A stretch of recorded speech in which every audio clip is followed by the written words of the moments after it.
Doctor സെവാർഡിൻ്റെ diary September 22. എല്ലാം പര്യവസാനിച്ചു. Arthur നാട്ടിലേക്ക് തിരിച്ചുപോയി. ക്വിൻസിയെയും ഒപ്പം കൊണ്ടുപോയിരിക്കുന്നു. ഓ, ക്വിൻസി എന്ത് നല്ലൊരുത്തനാണ്. ലൂസിയുടെ മരണം ഞങ്ങളെ ആരെയും പോലെ തന്നെ അദ്ദേഹത്തെയും വല്ലാതെ ഉലച്ചു കളഞ്ഞിരിക്കുന്നു. പക്ഷേ വിസ്മയനീയമായ മനക്കരുത്തോടെ അദ്ദേഹം എല്ലാം ഉള്ളിലൊതുക്കി. Van Helsing വിശ്രമിക്കുകയാണ്. അദ്ദേഹം പോകാൻ വട്ടം കൂട്ടിക്കഴിഞ്ഞിരിക്കുന്നു. ഇന്ന് രാത്രി തന്നെ ആംസ്റ്റർഡാമിലേക്ക്. പക്ഷേ നാളെ തന്നെ തിരികെ വരുമത്രേ. താൻ തന്നെ ചെയ്തു തീർക്കേണ്ട ചില പ്രവൃത്തികൾ ഉണ്ടത്രേ. തിരികെ വന്ന് എൻ്റെ കൂടെ ലണ്ടനിൽ തന്നെ താമസിക്കാൻ പോവുകയാണെന്ന്. ഇവിടെ കുറേയധികം ജോലികൾ ഉണ്ടുപോലും. പാവം മനുഷ്യൻ. കഴിഞ്ഞ ഒരാഴ്ചയിലെ അത്യധ്വാനം അദ്ദേഹത്തിൻ്റെ ആരോഗ്യത്തെ തകർത്തിരിക്കുന്നു. ശവസംസ്കാരത്തിൻ്റെ സമയം മുഴുവനും തന്നെ അദ്ദേഹം എന്തോ അഗാധമായ വേദന അനുഭവിക്കുന്നത് പോലെ തോന്നി. എല്ലാം കഴിഞ്ഞപ്പോൾ അദ്ദേഹത്തിൻ്റെ അരികിൽ നിന്ന് ആർതർ അവളുടെ ദേഹത്തിലേക്ക് തൻ്റെ ദേഹത്തിൽ നിന്ന് നടത്തിയ രക്തസംക്രമണത്തിൻ്റെ രംഗം വിവരിക്കുകയായിരുന്നു. വാൻ ഹെൽസിങ്ങിൻ്റെ മുഖത്ത് വിവിധ വികാരങ്ങൾ മാറി മാറി സ്ഫുരിച്ചുകൊണ്ടിരുന്നു. അന്നു മുതൽക്ക് തങ്ങൾ ഈശ്വരൻ്റെ കണ്ണിൽ ദമ്പതിമാരായി തീർന്നുവെന്ന് വിശദീകരിക്കുകയാണ് ആർതർ. അതിന് പിന്നീട് നടത്തിയ രക്തസംക്രമണങ്ങളെപ്പറ്റി ഞങ്ങൾ ആരും ഒറ്റ വാക്കുപോലും അദ്ദേഹത്തോട് പറഞ്ഞിട്ടില്ല, പറയുകയുമില്ല. ആർതറും ക്വിൻസിയും പോയിക്കഴിഞ്ഞ് ഞങ്ങൾ തനിച്ചായപ്പോൾ പ്രൊഫസർ ഉറക്കെ പൊട്ടിച്ചിരിച്ചു. ഞാൻ അമ്പരന്നു. അദ്ദേഹം ചിരിച്ച് ചിരിച്ച് കരഞ്ഞുപോയി. വീണ്ടും കരഞ്ഞു. എനിക്ക് യാതൊന്നും മനസ്സിലായില്ല. എന്താണിതിൻ്റെയൊക്കെ സാരം? ഞാൻ അദ്ദേഹത്തോട് ചോദിച്ചു. അദ്ദേഹം തുടർന്നു. എൻ്റെ സുഹൃത്തേ, ഞാൻ ചിരിക്കുന്നത് കണ്ട് എനിക്ക് വേദനയില്ലെന്ന് ധരിക്കരുത്. ചിരിച്ച് ശ്വാസം മുട്ടുമ്പോൾ ഞാൻ കരയും. ആ പാവം കൊച്ചു പെൺകിടാവിനെ ഓർത്ത് എൻ്റെ ഹൃദയം വിതുമ്പുകയാണ്. വൃദ്ധനായി തളർന്ന അവശനായെങ്കിലും അവളെ രക്ഷിക്കാനായി ഞാൻ എൻ്റെ ജീവരക്തം നൽകി. എൻ്റെ കഴിവുകളും വിലപ്പെട്ട സമയവും ഉറക്കവും ഞാൻ അവൾക്ക് വേണ്ടി ചെലവഴിച്ചു. എൻ്റെ മറ്റു രോഗികളെ എല്ലാം ഉപേക്ഷിച്ചും അവളെ രക്ഷിക്കാൻ ഞാൻ ശ്രമിച്ചു. എന്നിട്ടും അവളുടെ ശ്മശാനത്തിൽ വെച്ചു തന്നെ ഞാൻ ചിരിക്കുകയാണ്. അയാൾ കൈക്കോട്ടുകൊണ്ട് മണ്ണു കുത്തി ആ ശവപ്പെട്ടിയുടെ മീതെ ദും ദും എന്ന് ഇട്ടുകൊണ്ടിരുന്നു. ഓ ആർതർ, പാവം മനുഷ്യൻ. അദ്ദേഹത്തിൻ്റെ സ്ഥിതി ഓർത്തപ്പോൾ ഞാൻ കരഞ്ഞുപോയി. എനിക്ക് അയാളോട് എന്തെന്നില്ലാത്തൊരു വാത്സല്യം തോന്നുന്നു. എന്നിട്ടും ആ സന്ദർഭത്തിൽ എനിക്ക് ചിരി വന്നു. സുഹൃത്തെ, ഇത് അത്ഭുതകരങ്ങളും വിചിത്രങ്ങളുമായ സംഭവങ്ങളുടെ നാടാണ്. പുഷ്പഹാരാർച്ചിതയായി അതിസുന്ദരിയായി അവൾ ആ ശവപ്പെട്ടിക്കുള്ളിൽ കിടക്കുകയായിരുന്നു. പാതിരിയച്ഛൻ തൊട്ടപ്പുറത്ത് നിന്ന് വേദഗ്രന്ഥം ചൊല്ലി. പള്ളിമണി ദീനസ്വരത്തിൽ തേങ്ങിക്കൊണ്ടിരുന്നു. നാം എല്ലാം തന്നെ ശിരസ് കുനിച്ചു നിൽക്കുകയായിരുന്നു. ഇതിൻ്റെ എല്ലാം അർത്ഥം എന്താണ്? അവൾ മരിച്ചുപോയി എന്നല്ലേ? പക്ഷേ പ്രൊഫസർ, എനിക്കതിൽ ചിരിക്കത്തക്കതായി യാതൊന്നും തന്നെ കാണാൻ കഴിയുന്നില്ല. സംസ്കാര കർമ്മങ്ങളൊക്കെ വെറും നാട്യങ്ങളായിരുന്നുവെന്ന് വിചാരിക്കുക. എന്നാലും പാവം ആർതറുടെ സ്ഥിതി എന്താണ്? ഓ, അയാളുടെ ഹൃദയം പിളരുകയാവും.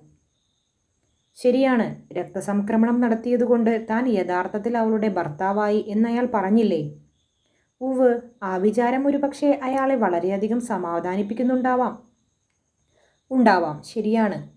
അപ്പോൾ നമ്മുടെയൊക്കെ സ്ഥിതി എന്താവും? പക്ഷേ ഇതിൽ ചിരിക്കത്തക്കതായി ഞാൻ യാതൊന്നും കാണുന്നില്ല.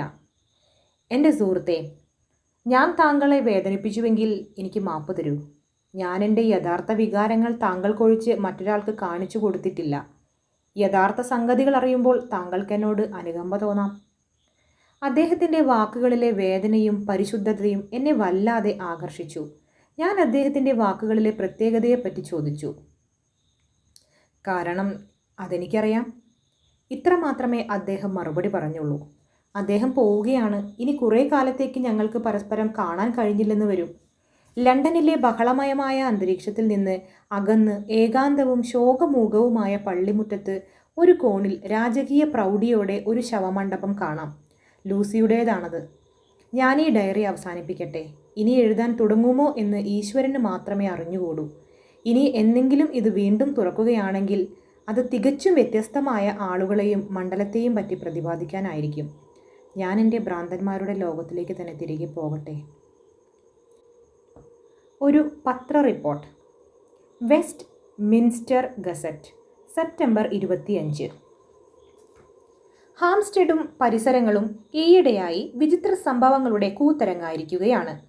കൊച്ചു കുഞ്ഞുങ്ങൾ വീട്ടിൽ നിന്നിറങ്ങിപ്പോയി രാത്രി വളരെ വൈകുന്നതുവരെ അലഞ്ഞു നടക്കുകയോ വീട്ടിലേക്ക് തിരികെ വരാതിരിക്കുകയോ ചെയ്യുന്നതായി കഴിഞ്ഞ 2-3 ദിവസങ്ങളിൽ വളരെ സംഭവങ്ങൾ ഉണ്ടായിരിക്കുന്നു. ന്യായവും തൃപ്തികരവുമായ ഒരു വിവരണം തരാൻ അവർക്ക് കഴിഞ്ഞില്ല. ആ കുഞ്ഞുങ്ങൾ അത്രയും ചെറുപ്പമാണ്. ഒരു ചേച്ചിയുടെ കൂടെ പോയി എന്നാണ് എല്ലാ കുഞ്ഞുങ്ങളും പറയുന്നത്. രാത്രി വളരെ വൈകിയാണ് സാധാരണയായി കുഞ്ഞുങ്ങളെ കാണാതാവുന്നത്. 1-2 തവണ പിറ്റേ ദിവസം കാലത്തെ അവരെ കണ്ടെത്തിയുള്ളൂ. ആദ്യം കാണാതായ കുട്ടി പറഞ്ഞത് ഒരു ചേച്ചി തന്നെ കൂട്ടിക്കൊണ്ടുപോയെന്നാണ്.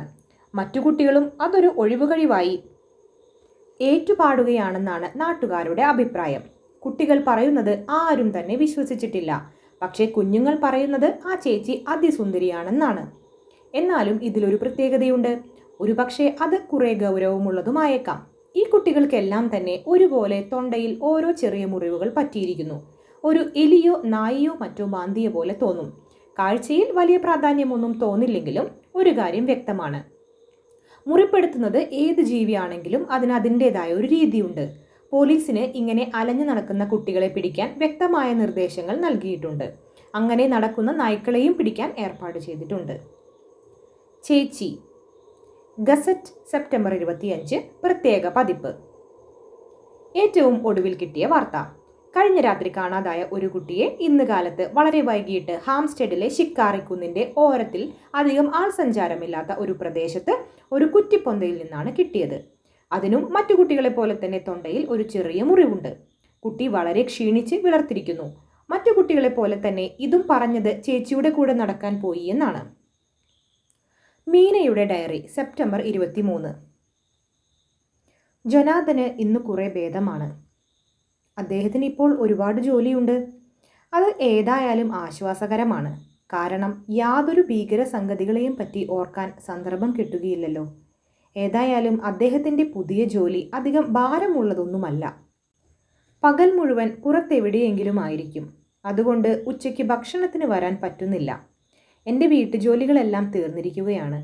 അദ്ദേഹത്തിൻ്റെ വിദേശവാസകാലത്തെ ഡയറി എടുത്ത് എൻ്റെ മുറിയിൽ പോയി വാതിലടച്ചിരുന്നു വായിക്കട്ടെ. സെപ്റ്റംബർ 24. ഇന്നലെ രാത്രി എനിക്കൊന്നും എഴുതാൻ കഴിഞ്ഞില്ല. ജൊനാഥൻ എഴുതി വെച്ചിട്ടുള്ള അതിഭീകര സംഭവങ്ങൾ എന്നെ ആകെ തളർത്തിക്കളഞ്ഞു. പാവം എൻ്റെ ജൊനാഥൻ. അതൊക്കെ വാസ്തവങ്ങളാണെങ്കിലും അല്ല വെറും സങ്കല്പങ്ങളാണെങ്കിലും അദ്ദേഹം എത്രമാത്രം വേദന സഹിച്ചിരിക്കണം. അതിലെന്തെങ്കിലും വാസ്തവത്തിൻ്റെ അംശങ്ങളെങ്കിലും ഉണ്ടോ എന്ന് ഞാൻ സംശയിക്കുകയാണ്. അദ്ദേഹത്തിന് മസ്തിഷ്ക ജ്വരം പിടിപെട്ട് എഴുതിയതാവുമോ? അതോ എന്തെങ്കിലും കാരണമുണ്ടാവുമോ? ഏതായാലും അതൊരിക്കലും മനസ്സിലാക്കാൻ കഴിയുകയില്ല എന്നാണ് തോന്നുന്നത്. ഈ വിഷയത്തെപ്പറ്റി അദ്ദേഹത്തോട് ഒരിക്കലും ചോദിക്കുകയില്ല. എന്നാലും ഇന്നലെ ഞങ്ങൾ കണ്ട ആ മനുഷ്യൻ അവനെപ്പോലെ തന്നെ തോന്നി. ഇന്നലെ ശവസംസ്കാരമാണ് അദ്ദേഹത്തെ കുഴപ്പത്തിലാക്കിയതെന്ന് തോന്നുന്നു. അദ്ദേഹം അതെല്ലാം വിശ്വസിക്കുന്നുണ്ട്. ഞങ്ങളുടെ വിവാഹ ദിവസം അദ്ദേഹം പറഞ്ഞ വാക്കുകൾ ഞാൻ ഓർക്കുകയാണ്. ഭ്രാന്തു പിടിച്ചോ സ്വബുദ്ധിയോടെയോ ഉറക്കത്തിലോ ഉണർന്നോ ഏതു വിധത്തിലും ആ ശപിക്കപ്പെട്ട സ്ഥലത്തേക്ക് പോകാൻ അനിവാര്യമായ ഒരു സന്ദർഭം വരികയാണെങ്കിൽ ഇവയൊക്കെ പരസ്പര ബന്ധമുള്ളതുപോലെ തോന്നുന്നു. ആ ഭയങ്കരനായ പ്രഭു ലണ്ടനിലേക്ക് വന്നതായിരുന്നു. ആ അനിവാര്യമായ സന്ദർഭം വരികയാണെങ്കിൽ ഒരിക്കലും പിന്മാറരുത്. ഞാൻ ഒരുങ്ങിയിരിക്കാം. ടൈപ്പ്റൈറ്റർ കൊണ്ടുവന്ന് ഇതെല്ലാം ടൈപ്പ് ചെയ്തു വെക്കട്ടെ. ഇനി വേറൊരാൾക്ക് ആവശ്യമായി വരികയാണെങ്കിൽ വായിക്കാമല്ലോ. ജൊനാഥനെ വിഷമിപ്പിക്കാതെ തന്നെ അദ്ദേഹത്തിന് വേണ്ടി എനിക്ക് സംസാരിക്കുകയുമാവാം. എന്നാൽ അദ്ദേഹത്തെ ഒരിക്കലും ശല്യപ്പെടുത്താതെ കഴിക്കാം. ജൊനാഥൻ്റെ സുഖക്കേട് തീരെ ഭേദമായാൽ അദ്ദേഹം ഒരുപക്ഷെ എന്നോട് അതിനെപ്പറ്റി ചോദിച്ചേക്കാം. അപ്പോൾ എനിക്കെല്ലാം വിശദമായി സംസാരിക്കാൻ കഴിയുകയും ചെയ്യും. വാൻ ഹെൽസിംഗ് മീനയ്ക്ക് അയച്ച കത്ത് സെപ്റ്റംബർ 24. സ്വകാര്യം. പ്രിയമുള്ള സഹോദരി, ഈ കത്തെഴുതുന്നതിൽ എന്നോട് ക്ഷമിക്കണം. ലൂസിയുടെ മരണവാർത്ത അറിയിക്കാനിടയായ ഒരു അകന്ന സുഹൃത്ത് മാത്രമാണ് ഞാനിപ്പോൾ അതിപ്രധാനമായ ചില കാര്യങ്ങളിൽ മുഴുകിയിരിക്കുകയാണ്. ആർതറുടെ സദയാനുവാദത്തോടുകൂടി ഞാൻ ലൂസിയുടെ കത്തുകളും മറ്റു കടലാസുകളും വായിക്കുകയുണ്ടായി. അവയിൽ നിന്നാണ് നിങ്ങൾ തമ്മിലുള്ള ആത്മീയ സൗഹൃദത്തെപ്പറ്റി ഞാൻ മനസ്സിലാക്കിയത്. നിങ്ങൾ അവളെ എന്തുമാത്രം സ്നേഹിച്ചിരുന്നുവെന്ന് ഇപ്പോൾ എനിക്കറിയാം. ആ സ്നേഹത്തിൻ്റെ പേരിൽ മീന, ഞാൻ അപേക്ഷിക്കുകയാണ്, എന്നെ സഹായിക്കൂ. മറ്റുള്ളവരുടെ രക്ഷയ്ക്ക് വേണ്ടിയാണ്. നിങ്ങൾക്കറിയാൻ കഴിയാത്ത ഭയാനകമായ ചില വിഷമതകൾ ദൂരീകരിക്കാൻ വേണ്ടിയാണ് ഞാനിത് ആവശ്യപ്പെടുന്നത്. ഞാൻ നിങ്ങളെ ഒന്ന് കാണാൻ വരട്ടെ? നിങ്ങൾക്കെന്നെ വിശ്വസിക്കാം. ഞാൻ ഡോക്ടർ സെവാർഡിൻ്റെയും ആർതറുടെയും സുഹൃത്താണ്. തൽക്കാലം എനിക്ക് എല്ലാം വളരെ രഹസ്യമായി വെക്കേണ്ടിയിരിക്കുന്നു. നിങ്ങൾക്ക് സമ്മതമാണെങ്കിൽ സമയവും സ്ഥലവും നിർദ്ദേശിക്കുക. ഞാൻ ഉടനെ തന്നെ പുറപ്പെടാം. സഹോദരി, നിങ്ങൾ എന്നോട് ക്ഷമിക്കണം. നിങ്ങൾ ലൂസിക്ക് അയച്ച കത്തുകളൊക്കെ ഞാൻ വായിച്ചു. നിങ്ങൾ എത്രത്തോളം നല്ലവളാണെന്നും നിങ്ങളുടെ ഭർത്താവ് എന്തുമാത്രം സുഖക്കേട് അനുഭവിച്ചുവെന്നും ഞാൻ മനസ്സിലാക്കുന്നു. അതുകൊണ്ട് തൽക്കാലം ഒന്നും അദ്ദേഹത്തെ അറിയിക്കരുത്, അല്ലെങ്കിൽ അത് അപകടകരമായേക്കും. ഒരിക്കൽ കൂടി അപേക്ഷിക്കുന്നു, എനിക്ക് മാപ്പ് തരൂ. Van Helsing. മീന വാൻ ഹെൽസിങ്ങിന് അയച്ച കപ്പി. സെപ്റ്റംബർ 25. കഴിയുമെങ്കിൽ ഇന്ന് 10:15 വണ്ടിക്ക് വരിക. എപ്പോൾ വരികയാണെങ്കിലും കാണാൻ വിഷമമില്ല, മീന. 14. മീനയുടെ ഡയറി. സെപ്റ്റംബർ 25. ഡോക്ടർ വാൻ ഹെൽസിംഗ് വരും.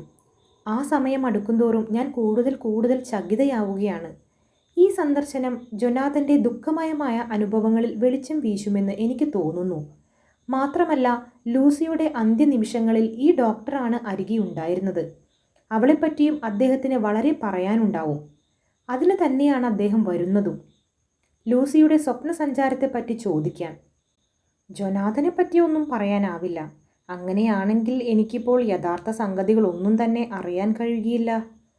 ഓ, ഞാൻ എന്തൊക്കെയാണ് ചിന്തിക്കുന്നത്? എൻ്റെ സങ്കല്പത്തിൽ മുഴുവൻ ആ ഭയാനകമായ ഡയറിയിലെ സംഭവങ്ങളാണ്. തീർച്ചയായും അദ്ദേഹം വരുന്നത് ലൂസിയെപ്പറ്റി അറിയാൻ തന്നെയായിരിക്കും. ഉറക്കത്തിൽ എണീറ്റ് നടക്കുന്ന സ്വഭാവം അവളെ വീണ്ടും ബാധിച്ചു. പള്ളിപ്പറമ്പിലേക്ക് എണീറ്റുപോയ ആ ഭീകരമായ രാത്രിക്ക് ശേഷമാണ് അവൾക്ക് സുഖക്കേട് പിടിപെട്ടത്. എൻ്റെ ബഹളം പിടിച്ച ചുറ്റുപാടുകളിൽപ്പെട്ട് അവളുടെ സുഖക്കേട് വർദ്ധിച്ചതൊന്നും ഞാൻ അറിഞ്ഞില്ല. ഒരുപക്ഷെ അന്നത്തെ സ്വപ്നസഞ്ചാരത്തെപ്പറ്റി അവൾ ഡോക്ടറോട് പറഞ്ഞു കാണും. അതിനെപ്പറ്റി എല്ലാം എനിക്കറിയാമെന്നും അവൾ പറഞ്ഞിട്ടുണ്ടാവും. ഇപ്പോൾ എന്നിൽ നിന്ന് അതിനെപ്പറ്റി കൂടുതൽ വിവരങ്ങൾ അറിയാൻ വരികയാവും അദ്ദേഹം. ഏതായാലും ഞാൻ അതിനെപ്പറ്റി ഒരക്ഷരം പോലും ലൂസിയുടെ അമ്മയോട് പറയാതിരുന്നത് നന്നായി. പാവം, ലൂസിക്ക് അപകടം വരുത്തിവെക്കുന്ന എന്തെങ്കിലും ഒന്ന് ഞാൻ ചെയ്തിരുന്നുവെങ്കിൽ എനിക്കൊരിക്കലും മാപ്പ് കിട്ടുകയില്ലായിരുന്നു. ഡോക്ടർ വാൻ ഹെൽസിങ്ങും എന്നെ കുറ്റപ്പെടുത്തുകയില്ല എന്നാണ് എൻ്റെ വിശ്വാസം. ഈയിടെയായി ഉത്കണ്ഠാകുലമായ എൻ്റെ ഹൃദയം വളരെയധികം വിഷമതകൾ അനുഭവിച്ചു. ഞാൻ ആകെ തളർന്നിരിക്കുന്നു. ചിലപ്പോൾ ഹൃദയം തുറന്ന് കരയുന്നത് കുറേയേറെ ആശ്വാസപ്രദമാണെന്ന് തോന്നുന്നു. ഒരു നല്ല മഴ പെയ്ത് അന്തരീക്ഷം തെളിയുന്നത് പോലെ ദുഃഖം കുറേ നീങ്ങിക്കിട്ടും. ജൊനാഥൻ ഇന്ന് കാലത്ത് പോയി. ഒരു പകലും രാവും മുഴുവൻ കഴിഞ്ഞേ തിരികെ എത്തുകയുള്ളൂ. ഞങ്ങളുടെ വിവാഹത്തിന് ശേഷം ഇങ്ങനെ ഒരു ദിവസം മുഴുവനും പിരിഞ്ഞിരിക്കുന്നത് ഇതാദ്യമാണ്. അദ്ദേഹം വളരെ കരുതലോടെ ഇരിക്കുമെന്നും ആപത്തുകളൊന്നും വരുത്തിവെക്കുകയില്ലെന്നും വിശ്വസിക്കട്ടെ. 2 മണിയായി. ഡോക്ടർ അധികം താമസിയാതെ എത്തിയേക്കും. ഏതായാലും അദ്ദേഹം ഇങ്ങോട്ട് ചോദിച്ചില്ലെങ്കിൽ ജൊനാഥൻ്റെ ഡയറിയെപ്പറ്റി ഞാൻ ഒരക്ഷരം പറയുകയില്ല. ഞാൻ ഏതായാലും എൻ്റെ കുറിപ്പുകളൊക്കെ ടൈപ്പ് ചെയ്തു വെച്ചത് നന്നായി. അദ്ദേഹം ലൂസിയെപ്പറ്റി എന്തെങ്കിലും ചോദിക്കുകയാണെങ്കിൽ അതങ്ങോട്ടെടുത്ത് കൊടുക്കാമല്ലോ. പിന്നീട് അദ്ദേഹം വന്നു പോവുകയും ചെയ്തു. ഹോ, എന്തൊരു വിചിത്രമായ സന്ദർശനം! എൻ്റെ തലയാകെ കറങ്ങുകയാണ്. ഞാൻ സ്വപ്നം കാണുകയാണെന്ന് തോന്നുന്നു. അതെല്ലാം അതിൻ്റെ ഒരംശമെങ്കിലും സംഭവ്യമാണോ? ആദ്യം തന്നെ ജൊനാഥൻ്റെ ഡയറി വായിച്ചിട്ടുണ്ടായിരുന്നില്ലെങ്കിൽ ഞാൻ ഒരക്ഷരം വിശ്വസിക്കുകയില്ലായിരുന്നു. ഓ, എൻ്റെ ജൊനാഥൻ, അദ്ദേഹം എന്തുമാത്രം സഹിച്ചു കാണും. ഈശ്വരൻ്റെ കൃപ കൊണ്ട് ഇതൊക്കെ അദ്ദേഹത്തെ ഒരിക്കൽ കൂടെ തകർക്കാതിരിക്കട്ടെ. ഏതായാലും ഞാൻ അതിൽ നിന്ന് അദ്ദേഹത്തെ രക്ഷിക്കാൻ ശ്രമിക്കും. സ്വയം തെറ്റിദ്ധരിച്ചതല്ലെന്നും എല്ലാം യാഥാർത്ഥ്യമായിരുന്നുവെന്നും അറിയുമ്പോൾ അത് ഭയാനകമാണ്. അതിൻ്റെ അനന്തരഫലങ്ങൾ വേദനാജനകങ്ങളുമായേക്കും. അദ്ദേഹം ആശ്വസിച്ചേക്കും. ഇപ്പോൾ സംശയങ്ങളാണ് അദ്ദേഹത്തെ ശല്യപ്പെടുത്തുന്നത്. ഈ സംശയങ്ങൾ ദൂരീകരിക്കപ്പെടുമ്പോൾ അദ്ദേഹത്തിന് ആശ്വാസം കിട്ടും. അതിൻ്റേതായ ആഘാതങ്ങൾ താങ്ങാൻ കെൽപ്പുണ്ടാവുകയും ചെയ്തേക്കും. ഡോക്ടർ വാൻ ഹെൽസിംഗ് നല്ലവനും സൂത്രശാലിയുമാണെന്ന് തോന്നുന്നു. കാഴ്ചയിൽ അദ്ദേഹം ഉദാരനും ദയാശീലനുമാണ്. നാളെ അദ്ദേഹം വീണ്ടും വരും. അപ്പോൾ ജൊനാഥൻ്റെ കാര്യത്തെപ്പറ്റി ചോദിക്കും. ഞാനേതായാലും സന്ദർശനങ്ങളും അഭിമുഖ സംഭാഷണങ്ങളും പരിശീലിക്കും. അത് ഓർമ്മശക്തി നിലനിർത്താൻ സഹായകമാവും. അപ്പോൾ എനിക്ക് എല്ലാം തന്നെ ഒരൊറ്റ വാക്കും വിട്ടുപോവാതെ ഓർക്കാനും എഴുതി വയ്ക്കാനും കഴിയും. ഡോക്ടറുമായുള്ള സന്ദർശനത്തെ ഞാനൊന്ന് പകർത്തി നോക്കട്ടെ. 2:30 മണിക്കാണ് അദ്ദേഹം വന്നത്. ഞാൻ ധൈര്യം സംഭരിച്ചിരുന്നു. മേരിയാണ് കതക് തുറന്നത്. വാൻ ഹെൽസിംഗ് അകത്തേക്ക് കടന്നു വന്നു. ഞാൻ എഴുന്നേറ്റ് തല കുനിച്ചു. അദ്ദേഹം എൻ്റെ നേരെ നടന്നു വന്നു. ഉറച്ച ശരീരവും ഒത്ത ഉയരവുമുള്ള ചിന്താശീലനെന്ന് തോന്നിക്കുന്ന ഒരു മനുഷ്യൻ. മീനയല്ലേ? അദ്ദേഹം എന്നോട് ചോദിച്ചു. ഞാൻ തലയാട്ടി. അതായത് ജൊനാഥൻ്റെ പത്നി? ഞാൻ വീണ്ടും തലയാട്ടി. ഞാൻ മീനയെ കാണാനാണ് വന്നിരിക്കുന്നത്, അതും ലൂസിക്ക് വേണ്ടി. മീന, ഞാൻ മരിച്ചവർക്ക് വേണ്ടിയാണ് വന്നിരിക്കുന്നത്. സർ, ഞാൻ പറഞ്ഞു. അങ്ങേക്ക് എന്നോട് എന്തും ചോദിക്കാം. അങ്ങ് ലൂസിയുടെ സുഹൃത്തായിരുന്നു എന്നതിൽ കവിഞ്ഞ് അതിന് മറ്റു യാതൊന്നും ആവശ്യമില്ല. ഞാൻ എൻ്റെ കൈ നീട്ടി. അദ്ദേഹം കരം ഗ്രഹിച്ചുകൊണ്ട് തുടർന്നു. മീന, ലില്ലി പുഷ്പം പോലുള്ള ആ കൊച്ചു പെൺകിടാവിൻ്റെ സുഹൃത്ത് ഏറ്റവും നല്ലവളായിരിക്കുമെന്ന് എനിക്കറിയാം. പക്ഷേ എനിക്ക് ഇനിയും അറിയാനുണ്ട്. ഹൃദ്യമായി തലകുനിച്ചുകൊണ്ട് അദ്ദേഹം നിർത്തി. എന്നെ കാണണമെന്ന് ആവശ്യപ്പെട്ടത് എന്തിനാണെന്ന് ഞാൻ അദ്ദേഹത്തോട് ചോദിച്ചു. അദ്ദേഹം വീണ്ടും തുടർന്നു. നിങ്ങൾ ലൂസിക്ക് അയച്ച കത്തുകളൊക്കെ വായിച്ചു. എന്നോട് ക്ഷമിക്കൂ. എനിക്ക് ആരോടെങ്കിലും അന്വേഷിക്കണമെന്നുണ്ടായിരുന്നു. പക്ഷേ ആരുമൊട്ടില്ലതാനും. വൈറ്റ് ബീയിൽ അവളോടൊപ്പം മീനയും ഉണ്ടായിരുന്നല്ലോ. അതിനിടെ അവൾ ഡയറി എഴുതാൻ തുടങ്ങി. അത്ഭുതപ്പെടേണ്ട, നിങ്ങൾ പോന്നതിനു ശേഷമാണത്. നീയെന്ന് പറയാനാണ് എനിക്കിഷ്ടം. എന്താ? ശരി. അതിൽ ഒരിടത്ത് അവൾ സ്വപ്നസഞ്ചാരത്തെപ്പറ്റിയും അതിൽ നീ അവളെ രക്ഷിച്ചതിനെപ്പറ്റിയും വിവരിച്ചിട്ടുണ്ട്. വളരെ വിഷമിച്ചാണ് ഞാൻ ആവശ്യപ്പെടുന്നതെങ്കിലും അതിനെപ്പറ്റി ഓർമ്മിക്കുന്നതെല്ലാം വിവരിച്ചു തരണം. ഡോക്ടർ വാൻ ഹെൽസിംഗ് അതിനെപ്പറ്റി എല്ലാം തന്നെ വിവരിക്കാൻ എനിക്ക് കഴിയുമെന്നാണ് തോന്നുന്നത്. കുഞ്ഞേ, അപ്പോൾ നിനക്ക് നല്ല ഓർമ്മശക്തിയുണ്ട്. പലപ്പോഴും പെൺകുട്ടികളിൽ നേരെ മറിച്ചാണ് കാണാറ്. അല്ല ഡോക്ടർ, ഞാൻ അവയെല്ലാം അന്ന് തന്നെ എഴുതി വച്ചിരിക്കുന്നു. വേണമെങ്കിൽ ഞാൻ അവയെല്ലാം എടുത്തുകൊണ്ട് വരാം. മീന, ഞാൻ അത്രയും നന്ദിയുള്ളവനായിരിക്കും. എനിക്കൊരു കുസൃതി തോന്നി. അദ്ദേഹത്തെ ഒന്ന് തമാശയാക്കണം. ഞാൻ ഷോർട്ട് ഹാൻഡിൽ എഴുതിയ ഡയറി അദ്ദേഹത്തിൻ്റെ കയ്യിൽ കൊടുത്തു. അദ്ദേഹം നന്ദിപൂർവ്വം അത് വാങ്ങിക്കൊണ്ട് ചോദിച്ചു, ഞാനിത് വായിച്ചോട്ടെ? ഓ. അദ്ദേഹം അത് തുറന്നു. ആ മുഖം ഒന്ന് മങ്ങി. പിന്നീട് അദ്ദേഹം എഴുന്നേറ്റ് നിന്ന് തലകുനിച്ചുകൊണ്ട് പറഞ്ഞു, ഓ, നീ വല്ലാത്ത സൂത്രക്കാരി പെണ്ണാണ്. ജൊനാഥൻ നല്ല ഒരുത്തനാണെന്ന് എനിക്ക് മുമ്പേ അറിയാം. പക്ഷേ ഇതാ നോക്കൂ, അദ്ദേഹത്തിൻ്റെ ഭാര്യയ്ക്ക് എല്ലാ നല്ല കാര്യങ്ങളും അറിയാം. നീ എനിക്ക് ഒരു ഉപകാരം കൂടി ചെയ്യില്ലേ? ഇതൊന്ന് വായിക്കാൻ എന്നെ സഹായിക്കില്ലേ? കഷ്ടം, എനിക്ക് ഷോർട്ട് ഹാൻഡ് അറിഞ്ഞുകൂടാ. എൻ്റെ തമാശ അല്പം കടന്നുപോയെന്ന് എനിക്ക് തോന്നി. ഞാനാകെ ലജ്ജിച്ചുപോയി. ടൈപ്പ് ചെയ്ത കോപ്പി എടുത്ത് ഞാൻ അദ്ദേഹത്തിൻ്റെ കയ്യിൽ കൊടുത്തു. എനിക്ക് മാപ്പ് തരൂ, ഞാൻ പറഞ്ഞു. ലൂസിയുടെ കാര്യത്തിന് വേണ്ടിയാവും അങ്ങനെ കാണണമെന്ന് ആവശ്യപ്പെട്ടതെന്ന് ഓർക്കാതിരിക്കാൻ എനിക്ക് കഴിഞ്ഞില്ല. അതിനാൽ തന്നെ അധികം താമസിക്കാൻ സമയമുണ്ടാവില്ലെന്നും ഞാൻ കരുതി. ഞാനെല്ലാം അങ്ങേക്കു വേണ്ടി ടൈപ്പ് ചെയ്ത് തയ്യാറാക്കി വെച്ചിരിക്കുകയാണ്. അത് കയ്യിലെടുത്തപ്പോൾ അദ്ദേഹത്തിൻ്റെ കണ്ണുകൾ അത്ഭുതം കൊണ്ട് വിടർന്നു. മിടുക്കത്തി തന്നെ, അദ്ദേഹം പറഞ്ഞു. ഇനി ഞാനിത് വായിച്ചു കൊള്ളട്ടെ? പിന്നെ ചിലത് ചോദിക്കേണ്ടതായും വന്നേക്കും. അതിനെന്താ, ഞാൻ പറഞ്ഞു, വായിച്ചോളൂ. അപ്പോഴേക്കും ഞാൻ കാപ്പി തയ്യാറാക്കാം. നമുക്ക് കാപ്പി കഴിച്ചുകൊണ്ട് സംസാരിക്കാം. അദ്ദേഹം ഒരു കസേരയിലേക്ക് ചാഞ്ഞ് വായനയിൽ മുഴുകി. അദ്ദേഹത്തെ ഉപദ്രവിക്കേണ്ടെന്ന് കരുതി ഞാൻ അവിടെ നിന്ന് പോന്നു. തിരിച്ചു വന്നപ്പോൾ വികാരഭരിതനായി മുറിയിൽ തെക്ക് വടക്ക് നടക്കുകയാണ്. എന്നെ കണ്ട ഉടൻ നേരെ ഓടിവന്ന് കൈ പിടിച്ചുകൊണ്ട് അദ്ദേഹം പറഞ്ഞു, മീന, എൻ്റെ കടപ്പാടുകൾ ഞാൻ എങ്ങനെ വിവരിക്കും? വെളിച്ചം കൊണ്ട് എൻ്റെ കണ്ണ് മഞ്ഞളിക്കുന്നു. എന്നിട്ടും അപ്പോഴൊക്കെ കരിമേഘങ്ങൾ ആകാശത്തിൽ ഉയരുകയാണ്. പക്ഷേ ആ കാര്യത്തിൽ നീ നിസ്സഹായയാണ്. എങ്കിലും മകളെ, നീ സമർത്ഥ തന്നെ. ഞാൻ എത്രയും നന്ദിയുള്ളവനാണ്. ഞാൻ അപേക്ഷിക്കട്ടെ, വാൻ ഹെൽസിങ്ങിനെ കൊണ്ട് നിനക്ക് എന്തെങ്കിലും ഒരാവശ്യം വരികയാണെങ്കിൽ തീർച്ചയായും എന്നെ അറിയിക്കണം. ഒരു സുഹൃത്തെന്ന നിലയ്ക്ക്, അതെ, ഒരാത്മാർത്ഥ സുഹൃത്തെന്ന നിലയ്ക്ക് നിനക്ക് വേണ്ടി എന്തു ചെയ്യുന്നതും ഞാൻ ഏറ്റവും ആനന്ദകരമായി കരുതുന്നു. ഞാൻ പഠിച്ചിട്ടുള്ളതെല്ലാം, എൻ്റെ കഴിവുകളെല്ലാം നിനക്കും നിൻ്റെ പ്രിയപ്പെട്ടവർക്കും വേണ്ടിയുള്ളതാണ്. ഈ ലോകത്തിൽ അന്ധകാരവും ചൈതന്യവുമുണ്ട്. നീയൊരു ചൈതന്യമാണ്. നിൻ്റെ ജീവിതം സുഖകരമാകാതിരിക്കില്ല. പക്ഷേ ഡോക്ടർ, അങ്ങനെ അതിരുകവിഞ്ഞ് പുകഴ്ത്തുന്നു. അങ്ങേക്കെന്നെ അറിഞ്ഞുകൂടാ? എനിക്ക് നിന്നെ അറിഞ്ഞുകൂടുന്നു. ഇത്രയും വയസ്സായിട്ട്, ഈ ജീവിതം അത്രയും മനുഷ്യനെ കണ്ട് മനസ്സിലാക്കിയിട്ട്, മസ്തിഷ്ക പഠനം ഒരു പ്രത്യേക വിഷയമായിട്ട് പഠിപ്പിച്ചിട്ട് ഇനിയും നിന്നെ മനസ്സിലാക്കാൻ കഴിഞ്ഞില്ലെന്നോ? നിന്റെ ഡയറി ഞാൻ വായിച്ചു കഴിഞ്ഞു. ആത്മാർത്ഥതയുറച്ച വാചകങ്ങളിൽ നീ എനിക്കെഴുതിയ കത്ത് ഞാൻ വായിച്ചു. നീ ലൂസിക്കെഴുതിയ ഹൃദയം മുഴുവനും പ്രതിഫലിക്കുന്ന മധുരോദാരമായ കത്തുകളും ഞാൻ വായിച്ചു കഴിഞ്ഞു. ഇനിയും എനിക്കറിഞ്ഞുകൂടുന്നു. പോകട്ടെ, നിന്റെ ഭർത്താവിനെ പറ്റി പറയൂ. അദ്ദേഹത്തിന് സുഖം തന്നെയല്ലേ? ഇവിടെ ജൊനാഥനെപ്പറ്റി ചോദിക്കാൻ എനിക്കൊരവസരം കിട്ടി. ഞാൻ ചോദിച്ചു. മിക്കവാറും മാറി, പക്ഷേ ഹോക്കിൻസിൻ്റെ മരണം അദ്ദേഹത്തെ വല്ലാതെ ഉലച്ചു കളഞ്ഞു. അദ്ദേഹം ഇടയ്ക്ക് കയറി പറഞ്ഞു. ശരിയാണ്, ശരിയാണ്, എനിക്കറിയാം. നിന്റെ ഒടുവിലത്തെ 2 കത്തുകൾ ഞാൻ വായിച്ചിരുന്നു. ഞാൻ തുടർന്നു. ഇതും അദ്ദേഹത്തെ തകിടം മറിക്കുമെന്ന് തോന്നുന്നു. കാരണം കഴിഞ്ഞയാഴ്ചയിൽ ഞങ്ങൾ പട്ടണത്തിൽ നടക്കുമ്പോൾ ഒരു ഷോക്കുണ്ടായി. വീണ്ടും ആ മസ്തിഷ്ക ജ്വരമോ? ഓ, അത് നന്നല്ല. പോകട്ടെ, എന്താണ് സംഭവിച്ചത്? അതിഭയങ്കരമായ ആ മസ്തിഷ്ക ജ്വരത്തിലേക്ക് തന്നെ വീണ്ടും എത്തിക്കുന്ന എന്തോ ഒന്ന് താൻ കണ്ടുവെന്ന് അദ്ദേഹം കരുതി. ഇവിടെ എനിക്ക് തന്നെ സ്വയം നിയന്ത്രിക്കാൻ കഴിഞ്ഞില്ല. ജൊനാഥനെ കരുതിയുള്ള വേദന, അദ്ദേഹത്തിൻ്റെ ദുരന്താനുഭവങ്ങൾ, ആ ഡയറിയിലെ അത്യന്ത ഭീകരത എല്ലാം തന്നെ എന്നിൽ തള്ളിക്കയറി വന്നു. കൈയുയർത്തി മുട്ടുകുത്തി നിന്ന് ഞാൻ അദ്ദേഹത്തോട് അപേക്ഷിച്ചു, എൻ്റെ ജൊനാഥനെ രക്ഷിക്കണേ എന്ന്. അദ്ദേഹം എൻ്റെ കൈപിടിച്ച് എഴുന്നേൽപ്പിച്ച് സോഫയിലിരുത്തി തൊട്ടരികിലായി ഇരുന്ന് വാത്സല്യമസൃണമായ സ്വരത്തിൽ പറഞ്ഞു, ഈ ജീവിതത്തിൽ ഞാൻ ഏകനാണ്. അതുകൊണ്ടായിരിക്കാം എനിക്ക് അധികം സുഹൃത്തുക്കളില്ല.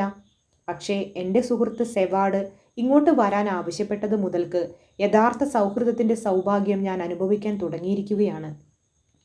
ഇവിടെ ഞാൻ കുറേയധികം ഉത്തമ സുഹൃത്തുക്കളെ സമ്പാദിച്ചു കഴിഞ്ഞു. ഇപ്പോൾ ജീവിതത്തിലെ ഏകാന്തത കൂടുതൽ വ്യക്തമാവുകയാണ്. എന്നെ വിശ്വസിക്കൂ, നിന്നിൽ വളരെയധികം ബഹുമാനത്തോടു കൂടിയാണ് ഞാൻ ഇവിടേക്ക് വന്നത്. ലോകത്തിൽ ആദർശ സമ്പന്നകളായ ഉത്തമ സ്ത്രീകൾ ഇപ്പോഴും ഉണ്ടെന്ന് എനിക്ക് ബോധ്യമായിരിക്കുന്നു. ഇവിടെ നിനക്ക് ഏതെങ്കിലും വിധത്തിൽ പ്രയോജകീഭവിക്കാൻ കഴിയുമെന്നതിൽ ഞാൻ സന്തോഷിക്കുന്നു. കാരണം നിന്റെ ഭർത്താവിന് സുഖമില്ലെങ്കിൽ അത് എൻ്റെ പഠനത്തിൻ്റെയും പരിചയത്തിൻ്റെയും വലയത്തിനുള്ളിലാണ്. അദ്ദേഹത്തിന് ജീവിതം കൂടുതൽ സുദൃഢമാക്കാൻ, നിങ്ങളുടെ ജീവിതം എത്രയും സുഖപ്രദമാക്കാൻ കഴിയുന്നതെല്ലാം തന്നെ ചെയ്യുമെന്ന് ഞാനിതാ സത്യം ചെയ്യുന്നു. കാപ്പി കൊണ്ടുവന്നത് കുടിക്കൂ. വല്ലാതെ തളർന്നിരിക്കുന്നു, പരിഭ്രമിക്കുകയും ചെയ്തിരിക്കുന്നു. ജൊനാഥൻ നിന്നെ ഇത്രയും വിളർത്ത നിലയിൽ കാണാൻ ആഗ്രഹിക്കുകയില്ല. മാത്രമല്ല, അദ്ദേഹത്തെ സംബന്ധിച്ചിടത്തോളം ഗുണകരമാവുകയുമില്ല. അതിനാൽ അദ്ദേഹത്തിനു വേണ്ടി ആഹാരം കഴിക്കണം, ഉല്ലാസവതിയായിരിക്കുകയും വേണം. ലൂസിയെ പറ്റിയെല്ലാം നീ പറഞ്ഞു കഴിഞ്ഞു. ഇനി അതിനെപ്പറ്റി ഒന്നും പറയണ്ട. ഞാൻ ഏതായാലും ഇന്ന് എക്സ്റ്ററിൽ താമസിക്കാം. പറഞ്ഞ കാര്യങ്ങളെപ്പറ്റി എനിക്ക് കുറേയധികം ചിന്തിക്കാനുണ്ട്. ചിന്തിച്ചു കഴിഞ്ഞാൽ എന്തെങ്കിലും സംശയമുണ്ടെങ്കിൽ ഞാൻ ചോദിക്കുകയും ചെയ്യാം. ഇപ്പോഴല്ല, അപ്പോൾ മാത്രം ജൊനാഥൻ്റെ വിഷമതകളെപ്പറ്റി എന്നോട് പറയണം. ഇപ്പോൾ കാപ്പി കഴിക്കൂ, നമുക്ക് പിന്നീട് സംസാരിക്കാം. ഞങ്ങൾ ഇരുവരും കാപ്പി കുടിച്ച് സ്വീകരണ മുറിയിലേക്ക് തിരിച്ചു വന്നപ്പോൾ അദ്ദേഹം പറഞ്ഞു, ശരി, ഇനി അദ്ദേഹത്തെപ്പറ്റി പറയൂ. മഹാനായ ഈ വ്യക്തിയുമായി സംസാരിക്കാൻ പുറപ്പെട്ടപ്പോൾ ഞാനൊന്ന് ഭയന്നുപോയി. ഞാനൊരു വെറും വിഡ്ഢിയാണെന്ന് അദ്ദേഹം വിചാരിക്കുമോ? ജൊനാഥൻ്റെ ഡയറിയിൽ മുഴുവനും തന്നെ അതിവിചിത്രങ്ങളായ സംഭവങ്ങളാണ്. അപ്പോൾ അദ്ദേഹം ഒരു ഭ്രാന്തനാണെന്ന് കരുതുമോ? എങ്ങനെയാണ് തുടങ്ങേണ്ടതെന്നറിയാതെ ഞാൻ കുഴങ്ങി. പക്ഷേ അദ്ദേഹം വത്സല ഹൃദയനാണ്.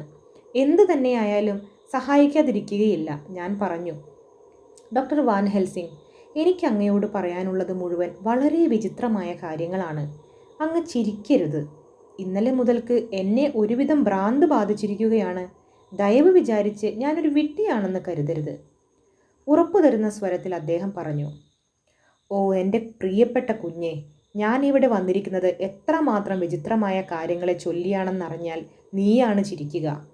മറ്റൊരുത്തൻ്റെ വിശ്വാസങ്ങളെ, അവ എത്രത്തോളം വിചിത്രങ്ങളായിരുന്നാലും നിസാരങ്ങളായി കരുതരുതെന്ന് ഞാൻ മനസ്സിലാക്കിയിട്ടുണ്ട്. എന്ത് വിചിത്രങ്ങളായ കാര്യങ്ങളായാലും എത്രമാത്രം അസംഭവ്യങ്ങളായാലും കേൾക്കുന്നവൻ ഭ്രാന്തനാണോ അല്ലയോ എന്ന് സംശയിക്കത്തക്ക വസ്തുതകളായാൽ പോലും അവയ്ക്കൊന്നും എന്നെ താളം തെറ്റിക്കാൻ കഴിയുകയില്ല. ഓ മതി മതി, അങ്ങയ്ക്ക് 1000 വന്ദനം. അങ്ങൻ്റെ ഹൃദയത്തിൽ നിന്ന് ഒരു ഭാരം നീക്കിയിരിക്കുകയാണ്. അങ്ങ് അനുവദിക്കുമെങ്കിൽ ഞാനൊരു രേഖ വായിക്കാൻ തരാം. കുറച്ച് നീണ്ടതാണ്, പക്ഷേ ഞാൻ ടൈപ്പ് ചെയ്തു വെച്ചിട്ടുണ്ട്. എൻ്റെയും ജൊനാഥൻ്റെയും വിഷമങ്ങളെപ്പറ്റി അതിൽ നിന്നും മനസ്സിലാക്കാം. അത് അദ്ദേഹത്തിൻ്റെ വിദേശ ഡയറിയുടെ സമഗ്രവും സത്യസന്ധവുമായ ഒരു കോപ്പിയാണ്. അതിനെപ്പറ്റി ഒരക്ഷരം ഞാൻ പറയുന്നില്ല. അങ്ങ് തന്നെ വായിച്ച് സ്വയം തീരുമാനിച്ചാൽ മതി. എന്നിട്ട് അങ്ങ് എന്താണ് വിചാരിക്കുന്നതെന്ന് ദയവായി പറയൂ. തീർച്ചയായും, അദ്ദേഹം പറഞ്ഞു. ഞാൻ ടൈപ്പ് ചെയ്തു വെച്ചിരുന്ന കെട്ടെടുത്തു കൊടുത്തു. കാലത്ത് കഴിയുന്നത്ര നേരത്തെ നിങ്ങളെ 2 പേരെയും കാണാനായി ഞാൻ വരാം. ജൊനാഥൻ 11:30 വരെ ഇവിടെയുണ്ടാകും. അങ്ങ് നാളെ ഞങ്ങളോടൊത്ത് ഭക്ഷണം കഴിക്കണം. പുലർച്ചെ 3:34 പുറപ്പെടുന്ന വണ്ടിക്ക് പോന്നാൽ 8 മണിക്ക് മുമ്പായി ഇവിടെ എത്താം. ഞാൻ മനപ്പാഠം ചൊല്ലും പോലെ വണ്ടിയുടെ സമയം പറഞ്ഞു കേട്ടപ്പോൾ അദ്ദേഹം അത്ഭുതപ്പെട്ടു. പക്ഷേ എക്സറ്ററിലേക്ക് വരികയും ഇവിടെ നിന്ന് പോവുകയും ചെയ്യുന്ന എല്ലാ വണ്ടികളുടെ സമയവിവരങ്ങളും ഞാൻ പഠിച്ചു വെച്ചിട്ടുണ്ടെന്ന് അദ്ദേഹത്തിന് അറിഞ്ഞുകൂടാ. എന്തെങ്കിലും അത്യാവശ്യമായി ജൊനാഥന് പെട്ടെന്ന് എവിടേക്കെങ്കിലും പോകേണ്ടി വരികയാണെങ്കിൽ ഉപകരിക്കുമെന്ന് കരുതിയാണ് ഞാനതൊക്കെ മനസ്സിലാക്കി വെച്ചിരിക്കുന്നത്. കടലാസ് കെട്ടുമെടുത്ത് അദ്ദേഹം പോയി. ഞാനിവിടെ ചിന്താമഗ്നയായി ഇരിക്കുകയാണ്. എന്തിനെപ്പറ്റി? ഓ, എനിക്ക് തന്നെ അറിഞ്ഞുകൂടാ.